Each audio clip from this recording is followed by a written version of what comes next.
I started my military service as a second lieutenant, and I had 6 months in San Francisco and then directly went to Vietnam and spent the next 25 years. I only intended to go for 2, but I really loved what I did, so I spent the next 25 years going all over the world for my career. I was a very young lieutenant and taking care of soldiers in Vietnam, and I had a soldier come in who had had an amputation that day, and deep in the middle of the night he called me over and said, "I've got to tell you about something. This is really extraordinary, and I'm afraid you're not going to believe me, but I'm telling you it's true." And he went on to tell me about this near-death experience we had. He remembered floating out of his body and going up to some other place, seeing departed loved ones that he had known. He saw other spirits of soldiers he was with, and it was very strange for him. He was looking around. He said, "I don't know if I'm dead. I didn't know what was happening to me." And so for him, this was intensely emotional, and he kept saying, "This is the realest thing I've ever had happen to me. So it's not a dream, it's real."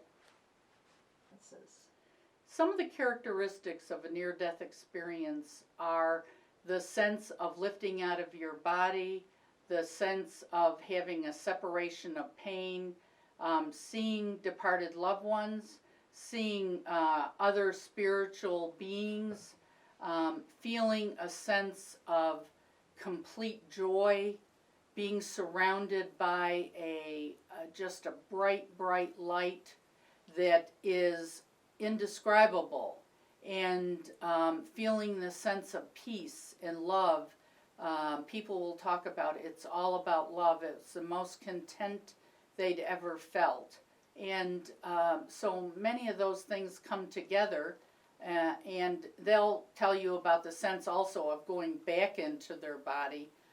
They see different colors when they're on the other side. They hear different music, none of which we have here. And so it's a very extraordinary experience. There are about 15 characteristics. They're universal for all cultures. And you can have 1 or you can have 5 or 15 and still have a near-death experience.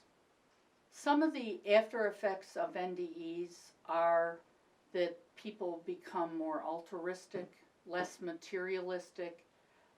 They want to just embrace people and share the love that they felt.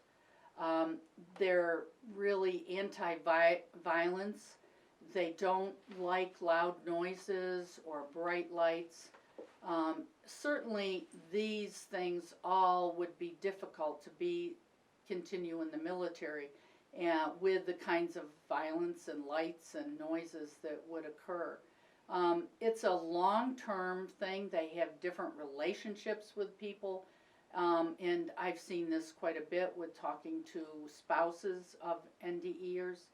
And so it's a very intense change. They are different people when they come home. Veterans have some very unique and special issues because they're in a totally different environment. The military is a culture in itself, and thousands of these veterans have had near-death experiences, but they are very afraid to talk about them. They're afraid the caretaker won't believe them. They're afraid that their company commander might do something if he found out that they had a near-death experience. They're very afraid of the consequences because it might affect their security rating, or it could be just that it's so intensely personal that it makes it difficult to talk about to their family even. So the whole aspect of having an NDE in the military is quite different and has to be approached differently. Many veterans every day are committing suicide, And we don't know, because we don't have the research we'd like to have, how many of those people have had near-death experiences and in any way that contributed to their suicide by not getting attention or not getting help for it. I think that it could make a huge difference, because many of these service members are lost, and they're trying to come back, and they're trying to enter their civilian life again, and many of them have had traumatic injuries and they can't do that. And I think there's a way that we could use their NDEs to help them look for the positive outcomes, for what they can do, for some healing and camaraderie with other NDE soldiers.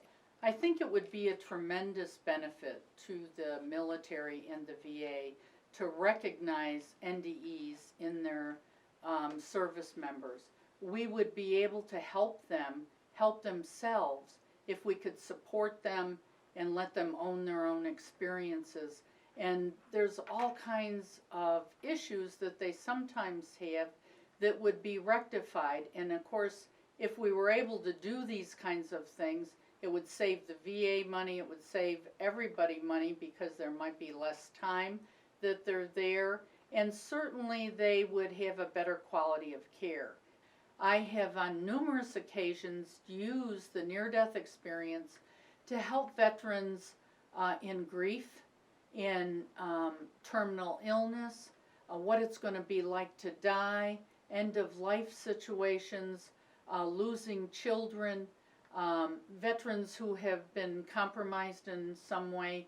And it was always very helpful for them to see that this is not the end, that this goes on. And near-death experiences, when you study them and know them for many years, give everybody phenomenal information.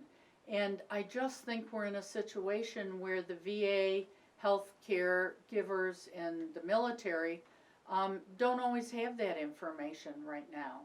And when I was on active duty, I would get calls all the time from general officers or from somebody else who says, a friend of mine, or I had one of those things you talk about.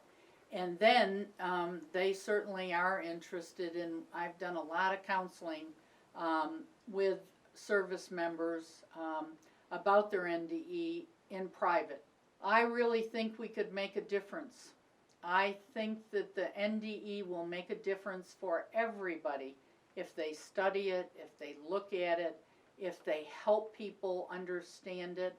And I've been doing this for 40 years, and I will continue to do it for however long my journey takes. And I just am praying that we can get this information out to healthcare providers to help the veterans.